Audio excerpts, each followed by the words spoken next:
sendiri sebagai apa di dalam ruang penjelasan? Berdasarkan Munas tahun 2013 kalau tidak salah, itu ada perubahan anggaran dasar dan anggaran rumah tangga. Di sana kesepakatan daripada musyawirin ada jabatan baru FPI yaitu imam besar. Dan saya diminta oleh mereka semua musyawirin pada Munas tersebut untuk menjadi imam besar.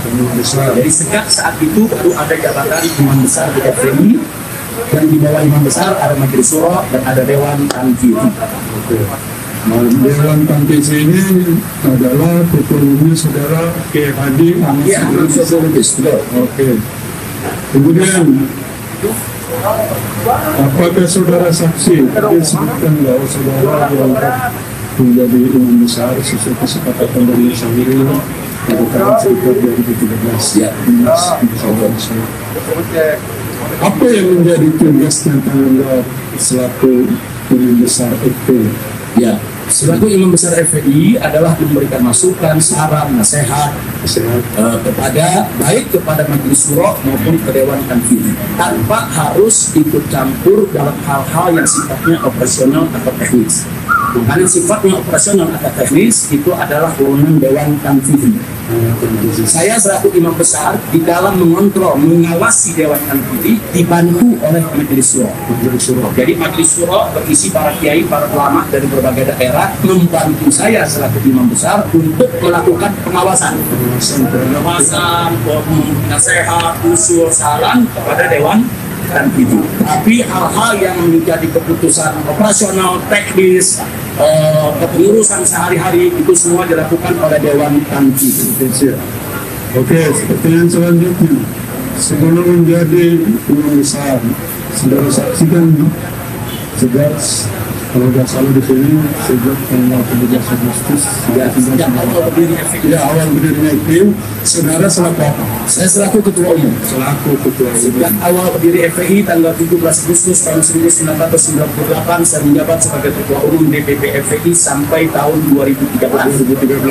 Ya, pertanyaan saya, selaku ketua umum, Pada masa itu, pada masa itu, Ya. pada masa itu, maksud saya pada tanggal 17 Ya. Agustus 1998 sampai dengan sebelum Munas ya, 2013. Oke. Saudara selaku ketua umum. Pertanyaan saya, apakah FPI, Front Pembela Islam, saudara kan selaku ketua DPP Provinsi Pusat di FPI, apakah nama FPI di tingkat provinsi, di tingkat kabupaten kota, dan di tingkat kecamatan, apakah ada di tingkat desa kelurahan? ya. Di tingkat pusat disebut DPP, Dewan Pimpinan Pusat. Di tingkat provinsi disebut DPD, Dewan Pimpinan Daerah. Di tingkat kota, karena di kabupaten disebut Dewan Pimpinan Wilayah. Di tingkat kecamatan disebut Dewan Pimpinan Cabang. Di tingkat desa atau kelurahan disebut ranting, Dewan Pimpinan Ranting, DPRA. Tapi untuk DPRA ini baru muncul setelah 2013. Setelah Munas. Sebelumnya hanya sampai tingkat kecamatan, DPC. Untuk kecamatan. Pertanyaan saya selanjutnya, apakah struktur organisasi yang saudara saksi sangat beragam, mulai dari DPP 11, saudara saksi juga ketua umum tahun 98 sampai dengan 2012. Nah, apakah di tingkat seluruh provinsi, 34 kalau nggak salah, sudah terbentuk dewan pimpinan di tingkat provinsi? Jadi kita pendirian daripada DPP itu bertahap. Sebagaimana tadi disampaikan oleh ketua umum yang baru saat ini, sebelum FPI dibubarkan kita sudah ada 18 provinsi. 18 provinsi. Ketika saya memimpin saat itu belum ada 18 provinsi, belum ada. Jadi dia terus meningkat, setiap tahun itu meningkat. Setiap tahun itu ada peningkatan. Dan jumlah DPW-nya tentu lebih banyak lagi, ada ratusan, apalagi jumlah DPC. Kemudian pertanyaan selanjutnya, periode atau masa kepengurusan itu berakhir berapa tahun? Sebelum 2013, periode kepengurusan itu setiap 5 tahun sekali. 5 tahun sekali. Tapi setelah 2013, itu ada perubahan dalam anggaran dasar dan rumah tangga, itu dilaksanakan setiap 7 tahun sekali. Setiap 7 tahun sekali. Ya. Kemudian pertanyaan saya selanjutnya, setiap pemilihan, apakah setiap pemilihan pimpinan Dewan Pimpinan Pusat harus dilakukan musyawarah nasional? Ya. Jadi begini, musyawarah nasional itu memilih imam besar. Ya. Imam besar dipilih langsung oleh musyawarah nasional. Ya. Dan pada saat yang sama, musyawarah nasional mengusulkan nama-nama untuk menjadi ketua umum maupun ketua majelis syuro yang akan dipertimbangkan oleh imam besar yang terpilih. Ya. Nah, jadi untuk ketua umum, ketua tanfidhi maksudnya ya, ketua tanfidhi maupun ketua majelis syuro itu diusulkan. Nah, bisa usulan nama tunggal, bisa juga beberapa nama. Nanti imam besar terpilih itulah yang memilih dari nama-nama yang diusulkan. Adapun kepengurusan Dewan Tanfidhinya, seperti tadi di bawahnya kan harus sekretaris, bendahara dan lain sebagainya, itu wewenang ketua umum yang menurut yang musim. Nah, jadi tidak lagi mengikuti munas karena kita ada anggaran dasar dan anggaran rumah tangga. Jadi juga ketua majelis syuro berpedoman kepada anggaran dasar dan anggaran rumah tangga untuk menyusun anggota majelis syuro. Begitu juga ketua umum surat pimpinan tertinggi di Dewan Tanfidhi berdasarkan anggaran dasar dan anggaran rumah tangga menyusun kepengurusan Dewan Tanfidhi. Dan nanti kalau mereka sudah menyusun, diminta persetujuan yaitu kepada imam besar. Umumnya kalau mereka sudah buat begitu, umumnya imam besar akan setuju kecuali kalau ada nama-nama yang bermasalah. Kalau nama yang bermasalah, mungkin ketua umum tidak tahu, saya tahu, ini orang bermasalah, biasanya kita tolak. Tapi selama nama-nama diajukan itu baik, tidak punya persoalan hukum dan lain sebagainya, umumnya kita terima. Oke, pertanyaan sebelum saya lupa, tapi menarik. Ya. Saudara saksi mengatakan yang diajukan nama-nama pengurus yang diajukan oleh Dewan Tanfidhi untuk mengusung organisasi di bawahnya, wakil ketua sampai di bawah, Ya.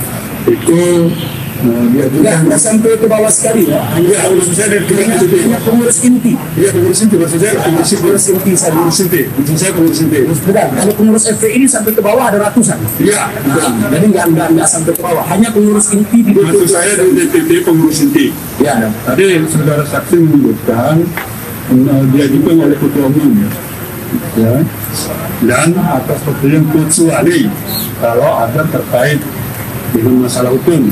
Ya. Apakah pernah ada pengajuan pengurus, maksud saya ini tingkat pusat ya, tingkat pusat, yang saudara saksi selaku imam besar ada yang terkait dengan masalah hukum? Ya, di tingkat pusat selama ini kalau ada pelanggaran hukum atau pelanggaran anggaran dasar dan anggaran rumah tangga, kita berikan peringatan sampai kita berhentikan. Dan ada dari awal FPI itu sendiri ada pengurus-pengurus besar yang kita berhentikan, baik diberhentikan secara performa maupun diberhentikan secara tidak performa. Begitu juga untuk cabang-cabang FPI, cabang-cabang FPI baik itu tingkat DPT, DPW, DPC, kalau mereka melanggar hukum agama atau melanggar hukum negara. Karena satu hal di dasar yaitu di FPI ini tidak boleh langgar hukum agama dan tidak boleh langgar hukum negara.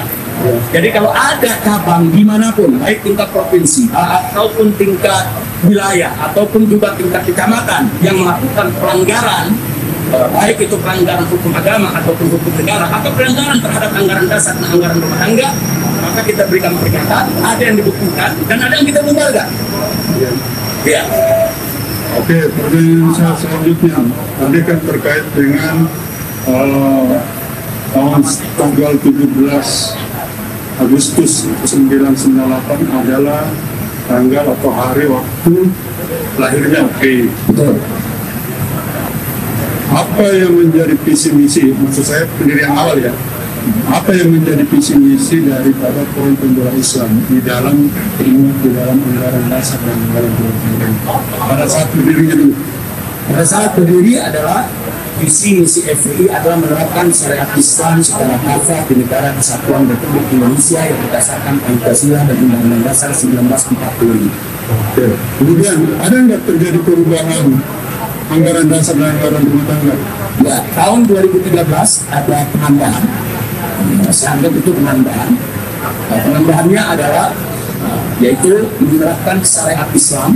Maksudnya ke sini. Iya, tetap menerapkan syariat Islam, menerapkan syariat Islam secara kafah di bawah naungan khilafah sesuai manhaj nubuwah melalui dakwah, islah dan jinah. Jadi ini penambahan dari para musyawirin. Dari para musyawirin. Tapi di anggaran rumah tangganya tetap disebutkan bahwa semua itu dalam bingkai NKRI. Kemudian pada bulan Agustus tahun 2020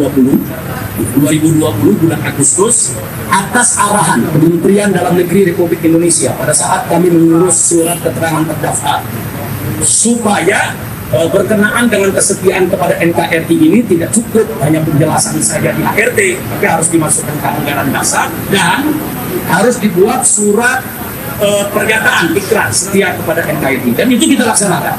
Nah, cuman karena visi misi ini ada di dalam ADART, Kemendagri minta diubah, tentu mengubahnya harus lewat Munas lagi. Makanya kami gelarlah Munas Loh. Sebetulnya 2020 itu harus ada Munas, cuman kami tunda Munas karena ada pandemi. Nah, karena ada pandemi kami tidak melaksanakan Munas. Tapi setelah kawan-kawan kita, waktu itu saya ada di Mekah ya, saya di Mekah, saya nggak langsung. Saya dengan laporan di Mekah, kawan-kawan ini dapat arahan baik dari Kementerian Agama satu, langsung dari Bapak Menteri Agamanya, begitu juga dari Kementerian Dalam Negeri, supaya ini kata khilafah ini banyak perdebatan. Jadi orang berdebat, supaya FPI menjelaskan ini maksudnya apa. Nah, apakah khilafah ini maksudnya keluar dari NKRI atau bagaimana, supaya dijelaskan dalam anggaran dasar. Nah, karena itulah pada bulan Agustus akhirnya kami melaksanakan Munaslup. Kenapa Munaslup? Karena kalau Munas itu kan yang hadir bisa 2.000 orang lebih di cabang-cabang. Sementara kita nggak boleh di pandemi ini menggelar Munas dengan ribuan orang. Nah, karena itu kami gelar Munaslup. Jadi tingkat DPC kita nggak undang hadir. Nah, bahkan dari DPT dan DPW hanya satu orangnya. Sehingga Munaslup itu bisa berjalan sesuai aturan anggaran dasar tanpa melanggar anggaran dasar. Di Munaslup tersebutlah kita sempurnakan visi misi. Nah, dan di situ dicantumkan. Artinya dicantumkan sebagaimana pernah saya bacakan di situ. Saya pernah bacakan lagi, saya itu 21 lalu, satu di sana sudah mendengar bahwa dasar agama FPI adalah dasar beragama dalam organisasi adalah Islam, sedangkan dasar bernegara di dalam berorganisasi adalah Pancasila. Dan di dalam visi misi juga dijelaskan bahwa menggunakan syariat Islam secara kafah, di bawah naungan khilafah sesuai manhaj nubuwah melalui dakwah dan seterusnya dalam bingkai Negara Kesatuan Republik Indonesia yang berdasarkan Pancasila dan Undang-Undang Dasar 1945. Bahkan di ayat berikutnya ditegaskan bahwa Pancasila adalah dasar negara. Ya, terima kasih. Pertanyaan selanjutnya, Ya. tadi ada istilah SKT. Nah, apakah saudara saksi mengetahui tentang berlakunya SKT FPI ataupun Sangat tahu. Ya. Terus saudara saksi Jadi dari sejak awal FPI didirikan, kami mendaftarkan ke Kementerian Dalam Negeri. Jadi setelah kami daftarkan, mereka pelajari, itu kan ada syarat-syaratnya. Sebagai organisasi sudah punya cabang berapa, cabangnya di mana, karena nanti ada verifikasi. Setelah mengikuti verifikasi, akhirnya FPI mendapatkan SKT, surat keterangan terdaftar. Itu dari awal FPI berdiri. Setiap 5 tahun sekali kami perbaharui, perpanjang. Itu masa berlakunya hanya 5 tahun. Setiap 5 tahun harus diperpanjang, dan setiap 6 bulan sekali kami harus memberikan laporan ke Kesbang. Kesbangpol, betul. Nah, jadi setiap 5 bulan sekali kami memberikan laporan ke Kesbangpol tentang kegiatan-kegiatan FPI. Selama 6 bulan itu apa yang itu, dan 6 bulan ke depan apa juga yang dilakukan. Dan selalu kami sampaikan itu ke Kesbangpol. Jadi bukan bagian yang lain ya, bagian di Kesbangpol. Karena Kesbangpol ini kadang-kadang juga datang ke kantor FPI untuk memberikan penyuluhan. Nah, jadi itu. Nah, karena itu FPI sering dilibatkan oleh Kementerian Pertahanan untuk safari Nusantara dengan kapal perang bersama ormas-ormas lain untuk mengenal pertahanan Indonesia. Nah, biasanya kita kirim dari Laskar. Berdasarkan kita kirim ada 3 orang, 5 orang, itu setiap tahun diadakan. Setiap tahun diadakan. Jadi semua kegiatan-kegiatan yang sifatnya negara, nah, itu kami, karena kami punya SKP, kami dilibatkan. Perlu diketahui bahwa sepanjang pengetahuan kami yang kami diberi arahan oleh S-Bangkol, apa beda ada SKP dengan tidak ada SKP? Kalau ada SKP, kami mendapat pelayanan negara. Seperti kalau ada kegiatan negara seperti tadi, kami dilibatkan. Bahkan kami bisa mendapatkan bantuan. Bantuan berupa uang untuk kegiatan-kegiatan sosial ke masyarakat. Tapi alhamdulillah selama FPI berdiri, FPI tidak pernah ambil dana tersebut. Tapi kalau sifatnya saya katakan profesional seperti tadi, mengelilingi Indonesia, mengenal batas pertahanan, saya anggap itu profesional. Atau pelatihan-pelatihan tentang Pancasila, tentang Bima, tentang pilar-pilar negara, kalau itu selalu kami ikut serta. Selalu kami ikut serta. Tapi kalau bantuan-bantuan berupa uang, kami tidak pernah untuk meminta kepada negara, karena kami tidak ingin membuat susah negara. Pertanyaan selanjutnya, apakah SKT untuk FPI masih berlaku sampai sekarang untuk seluruh keluarga? Yang terakhir, SKT FPI itu berlaku sampai tanggal 20 Juni tahun 2020. Nah, kemudian kami mengajukan perpanjangan. Ada peraturan baru di Kemenak. Nah, ada peraturan baru dulu. Untuk mendapatkan SKT, kita tidak perlu rekomendasi Kementerian Agama. Dulu. Nah, tapi kali ini ada peraturan baru, ormas keagamaan. Karena FPI ini dikategorikan ormas keagamaan. Ormas keagamaan untuk mendapatkan SKT harus dapat rekomendasi dari Kementerian Agama. Dan akhirnya kami urus rekomendasi tersebut, dan alhamdulillah kami dapat. Kami dapat rekomendasi dari Kementerian Agama. Kementerian Agama hanya minta selembar surat ikrar dari pengurus FPI setia kepada NKRI, Pancasila dan Undang-Undang Dasar 1945. Itu kami lakukan dan rekomendasi kami dapat. Nah, kemudian yang kedua, setelah rekomendasi tadi dikirim ke Kemendagri, seharusnya SKT itu sudah bisa diperpanjang. Tapi tiba-tiba dari Kemendagri, sebagaimana dijelaskan oleh saksi yang dihadirkan oleh jaksa kemarin dari Kemendagri, tiba-tiba dari Kemendagri melihat ada pasal yang kurang dalam anggaran dasar, yaitu pasal tentang penyelesaian sengketa. Jadi kalau antar pengurus FPI ada sengketa, bagaimana penyelesaiannya? Nah, pasal itu memang di dalam anggaran dasar belum ada. Adanya di anggaran rumah tangga. Nah, Kementerian Dalam Negeri minta itu dimasukkan ke dalam anggaran dasar, sekaligus minta penjelasan tentang khilafah yang tadi saya sudah ceritakan. Nah, akhirnya kami gelar bulan Agustus 2020. Kami lakukan itu semua. Kami lakukan keputusan munaslup. Nah, sudah ada keputusan munaslup. Nah, itu di bulan Agustus. Jadi itu sudah kami berikan semua. Tapi kemudian tiba-tiba ada, saya nggak paham, semua persyaratan sudah kita penuhi, tapi Kementerian Dalam Negeri masih mengulur-ulur waktu. Saya tidak paham apa persoalannya, Kementerian Dalam Negeri sendiri yang tahu. Yang pada akhirnya tanggal 30 Desember 2020 FPI dibubarkan. Jadi justru setelah semua syarat kita penuhi. Jadi kami tidak tahu kenapa kami dibubarkan. Pertanyaan selanjutnya. Nah, saudara saksikan ya itu tadi bahwa sebelum menjadi imam besar juga pernah menjadi ketua umum. Betul. Kemudian yang kami tanyakan, bagaimana cara penyelesaian di internal FPI sesuai dengan anggaran dasar anggaran rumah tangga terkait adanya anggota atau pengurus atau apapun namanya yang melanggar hukum atau peraturan perundang-undangan. Ya. Kalau ada anggota atau pengurus FPI yang melanggar hukum negara, maka kami serahkan kepada prosedur hukum negara. Karena itu kami tidak segan-segan untuk menyerahkan anggota kami yang bersalah ke polisi untuk diproses. Kami tidak segan-segan untuk menyerahkan kasus tersebut untuk diselesaikan di pengadilan. Itu kami yang dilanggar hukum negara. Tapi kalau yang dilanggar hukum agama atau yang dilanggar anggaran dasar dan rumah tangga FPI, itu akan ada sidang di dalam pengurus FPI. Nah, jadi di sidang kita buktikan karena Islam mengajarkan yaitu al-bayyinatu 'ala man ta'a wal yaminu 'ala man ankar. Artinya satu prinsip hukum di dalam Islam, bahwa bagi yang menuduh itu harus bawa bukti. Sementara bagi yang mengingkari cukup diangkat sumpah. Jadi kalau memang bukti-bukti tidak ada, sementara yang dituduh itu tidak mengaku, cukup dia bersumpah sesuai dengan aturan syariat, dia bisa bebas dari tuntutan. Kalau memang tidak ada bukti, tidak ada saksi dan seterusnya. Jadi itu yang kita gunakan di FPI. Artinya kalau ada bukti, ada saksi, memang pengurus itu salah, ya kita berikan sanksi. Sanksi beraneka ragam, tergantung tingkat kesalahannya. Ada yang kami skor, ada yang kami berhentikan, ada yang kami pecat secara tidak hormat, dan itu terjadi di FPI. Ya, lanjutkan di sini. Ini silakan saksi mengariki bentuk penugasan aja ya. Saudara saksi tadi menggunakan surat penugasan mempunyai kelasan yang terjauh, pengawasan dan menasihati ya.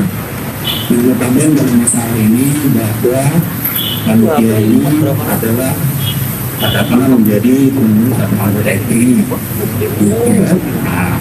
Kemudian tadi saudara mengatakan suatu panitia melaporkan akan diadakan peringatan maulid sekaligus pernikahan. Saudara saksi mengatakan apa bisa itu tadi ya, bisa gitu. Apakah tidak ada dalam pikiran saudara untuk mengingatkan saudara selaku besar ini istilahnya jangan iya ya karena kan melekat ini kepengurusan di FPI hasil di pernikahan. Jadi ada yang dilakukan, kan dilakukan screening. Jadi yang penting saja. Ada nggak arahan saksi kita? Jadi sebagaimana saya katakan tadi, pengarahan yang ada dari saya hanya wanti-wanti supaya prokes tidak dilanggar. Itu selalu saya ulang-ulang dan saya percaya dengan dia. Kayak Haji Ahmad Soebul ini orang kepercayaan saya. Ustaz Haris Ubaidullah ini orang kepercayaan saya. Kali ini semua orang-orang yang saya percaya. Artinya saya yakin, saya percaya mereka akan bekerja maksimal untuk tidak melanggar prokes. Nah, kalaupun pada pelaksanaannya kemudian terjadi pelanggaran prokes tanpa mereka sengaja, tanpa mereka kendalikan, ya kita gentleman, kita mengaku salah, bukan mereka saja yang salah, saya juga untuk lalai. Itu kita akui kesalahan dan kita rela untuk membayar denda 50 juta tanpa protes sedikit pun juga. Nggak ada itu kita protes ke Pemda ini kenapa didenda, karena kita tidak mengakui ini memang terjadi pelanggaran prokes. Yang saya protes adalah bukan soal denda, tapi dipidanakan, itu yang saya protes. Lalu soal denda saya tidak pernah protes.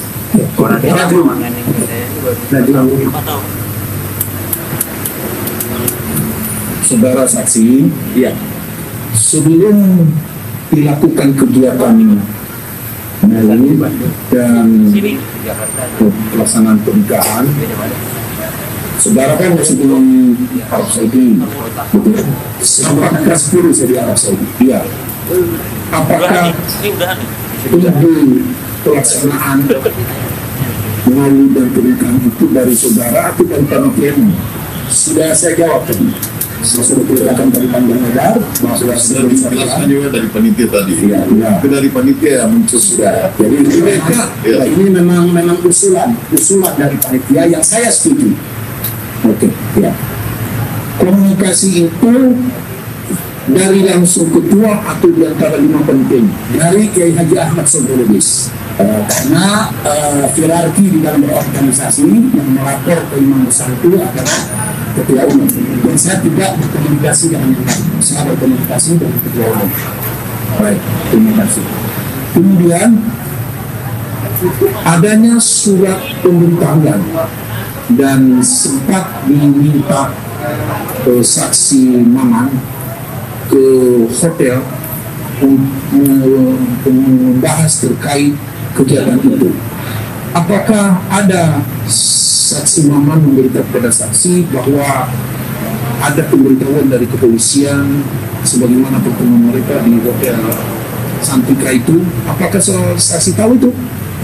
Pada saat kejadian itu semua kami tidak tahu, karena itu memang saat teknis operasional panitia semua bekerja sesuai dengan tugasnya masing-masing.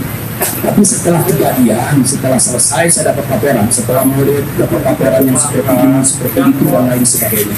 Termasuk laporan adanya surat dari dari camat dan lain sebagainya. Nah, jadi saya tidak pernah lihat suratnya, saya tidak pernah ketemu Pak Camatnya, tapi baik sebelum Maulid maupun setelah Maulid, ada bagian-bagian sebelum Maulid yang panitia melaporkan kepada saya. Ada juga bagian-bagian yang baru dilaporkan setelah selesai Maulid.